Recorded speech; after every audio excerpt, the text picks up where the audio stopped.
Donc nous voici pour réaliser une présentation donc en visualisant le mode masque, en utilisant les mises en page et probablement en utilisant un masque. Nous verrons si nous avons du temps à la fin. Donc j'ai l'assistant qui s'affiche, je lui dis que je veux une présentation vierge et je la crée et il me met donc ma présentation vierge de toute information. J'ai toujours mes deux volets, donc volet tâches et le volet diapo. Donc dans un premier temps, nous allons créer notre diaporama et donc nous souhaitons le créer en mode plan. Donc en mode plan, les petites vignettes comme ça, ce sont les diapos. Donc nous avons notre première diapo qu'on va appeler titre. Et ensuite, dès que vous allez appuyer sur entrée, une nouvelle diapo va se créer. Donc titre 1, titre 2, etc. Titre 3. Imaginons que nous restons sur 3 titres. Imaginons aussi que je veux faire un sous-titre, une sous-partie à l'intérieur de notre diapositive titre 1. Donc si je vais à la ligne, il va me créer une nouvelle diapo. Donc vous allez appuyer sur la touche tabulation pour pouvoir rester à l'intérieur de la diapo 2, mais aller un niveau en dessous. Donc c'est la hiérarchie. Donc on va plutôt l'appeler sous-titre. Sous-titre 1.1, sous-titre 1.2. Et donc à chaque fois, vous allez, avec la touche entrée, à la ligne sous-titre 1.3. Pareil pour notre sous-titre 2. Vous appuyez sur tabulation si vous voulez descendre. Sous-titre 2.1. Sous-titre 2.2. Et dans notre sous-titre 2.2, par exemple, nous voulons encore aller à un niveau en dessous. Donc nous allons appuyer sur la touche Tab. Dès que vous appuyez sur la touche Tab, vous descendez d'un niveau. Si vous voulez remonter les niveaux, vous appuyez sur la touche Shift Tab ou majuscule Tab. Donc à chaque fois, vous allez pouvoir comme ça remonter d'un niveau ou descendre d'un niveau avec soit Tab, soit Shift Tab. Donc sous-titre 1 et sous-titre 2. Et hop, on remonte d'un niveau avec Mesh Tab 2, 3. Donc voilà, vous savez maintenant, vous utilisez le mode plan totalement et absolument.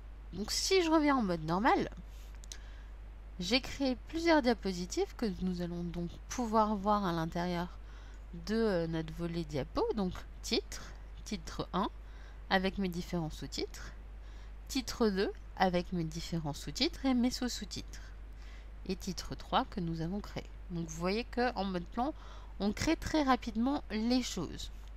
Imaginons que la mise en page qui me propose là, elle ne me convienne pas du tout. Donc nous allons pouvoir la changer. Sachant qu'on n'a pas encore beaucoup de choses inscrites à l'intérieur de notre document, vous pouvez les modifier sans problème. Donc là, je lui ai dit deux contenus. Dans le premier contenu, il m'a mis le contenu de mon plan. Dans le deuxième, je vais pouvoir insérer une image, une vidéo. Alors, est-ce que j'ai des images qui traînent? Probablement dans les vals. Hop. Donc voilà, une photo de la tortue Lulu. Donc nous avons notre titre, nous avons notre diapositive où on a changé la mise en page de contenu. On peut s'amuser à changer la mise en page et mettre celle-là par exemple de mise en page. Donc vous voyez que là, ça va pas faire très joli. Donc vous avez le choix entre déplacer une partie de la mise en page et la mettre à côté ou changer le format que vous souhaitez pour la diapositive en question. Celui-là, on l'avait déjà utilisé. Donc celui-là, par exemple, on peut faire 6 contenus. Dans un, on peut mettre un graphique. Dans un autre, on peut mettre un tableau. Oui. Hop. Dans un autre, on peut mettre une image. On va récupérer la même image, toujours. Dans un autre, un texte. que vous écrivez à la main, etc. Notre texte et un dernier texte. Donc voilà pour tout ce qui est mise en page. Vous voyez que les mises en page permettent de modifier votre objet d'une manière un peu plus visuelle. Et donc dernière étape au niveau des masques. Donc je vous rappelle, pour aller dans le masque des diapositives, donc vous allez dans affichage, masque des diapositives. Et là, vous avez la possibilité donc de gérer le style. Donc, imaginons que nous souhaitons une couleur marron. Allez hop. Marron en gras, en 36 au niveau de mon titre.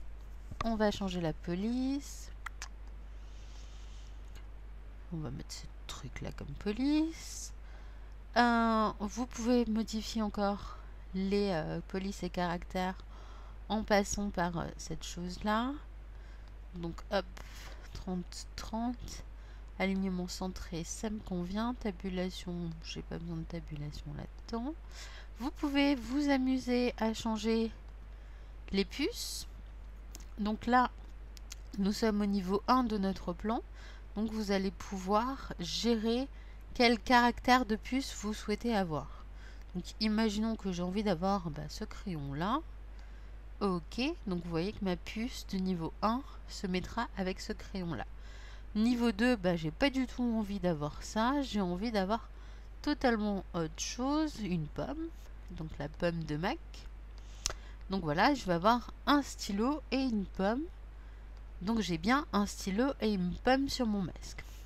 On va lui dire, le niveau 2, tu seras en couleur rouge.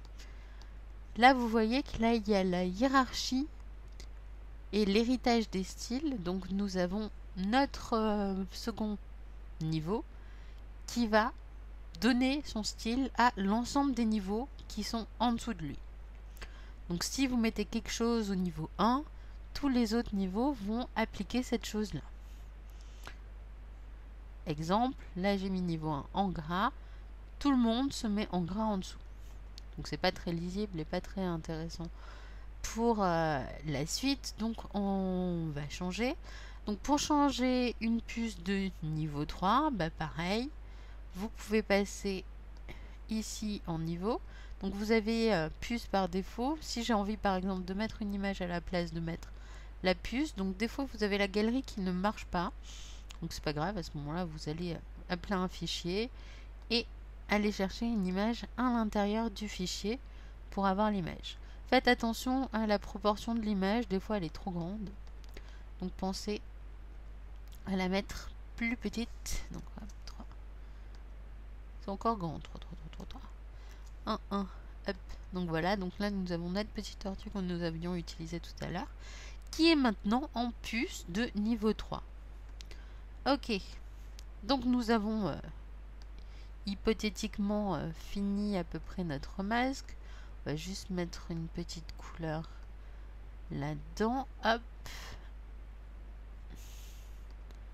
Et on va écrire quelque chose. LEA. Hop. Et on va le mettre en couleur qui se voit. Hop. Nous fermons notre mode masque et vous voyez que l'ensemble de mes diapositives a bien repris la police et tout ce qui était attrait à mes petites puces. Donc j'ai bien mon crayon aux puces de niveau 1. J'ai bien l'écriture en rouge avec la petite pomme de Mac sur le reste et mon pied de page avec écrit LEA en bleu clair sur du bleu foncé. Donc j'ai respecté toute ma charte graphique et j'ai fini mon masque de diapositive et mon diaporama très rapidement. Donc l'export enregistré direct, vous l'enregistrez en format Impress ou sinon vous pouvez donc l'enregistrer ou l'exporter en différents types de formats qui vous convient. Voilà pour cette vidéo.